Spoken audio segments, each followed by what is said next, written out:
আল্লাহ নিজেই বলেন বান্দারে আমলের ব্যবসা করার জন্য সীমিত একটা পুঁজি দিছি, পুঁজিটার নাম হলো তোর হায়াত। হায়াতের কসম করছে আমার আল্লাহ, জীবন পুঁজির কসম। যাদের বয়স এখানে 40 বছর, তোমার 40 বছরের জিন্দেগির কসম করছে আমার আল্লাহ। যার 60 বছর 60 বছরের কসম, 80 বছর 80 বছরের কসম।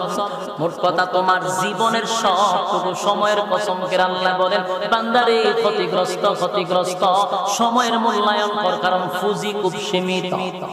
পুঁজি দুনিয়ার ব্যবসা বাণিজ্য যদি একবার কেউ লস খায় গো, আরেকবার তার আত্মীয় স্বজন পুঁজি দিয়া আবার ব্যবসা শুরু করতে পারে। কিন্তু দুনিয়া নামক জীবন পুঁজির ব্যবসা বড় সীমিত। একবার যদি পুঁজি পোড়ায়া যায় আর কোনোদিন ব্যবসায় ডেভেলপ হওয়ার সম্ভাবনা নাই।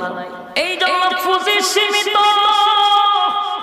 অল্প পুঁজি লইয়া তুমি দুনিয়ার জমিনে আসছো, অথচ তুমি হেলায় আর খেলায় সময় নষ্ট করতেছ। দুনিয়ার সব জিনিস বুঝো রে, কিন্তু পরকাল বুঝো না। তোমারে যদি নামাজের কথা বলি, তুমি বলো হুজুর আমার প্যান্ট বানানো উযু করে দিল।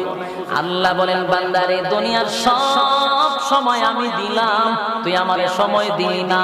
তোর সময় আছে ফুটবল খেলা দেখার সময় আছে, ক্রিকেট খেলা দেখার সময় আছে, ইউটিউবে সময় আছে, ফেসবুকে সময় আছে, অশ্লীল দেখার সময় আছে, সব জায়গায় সময় আছে। সময় নাই শুধু আমি আল্লাহর বেলা।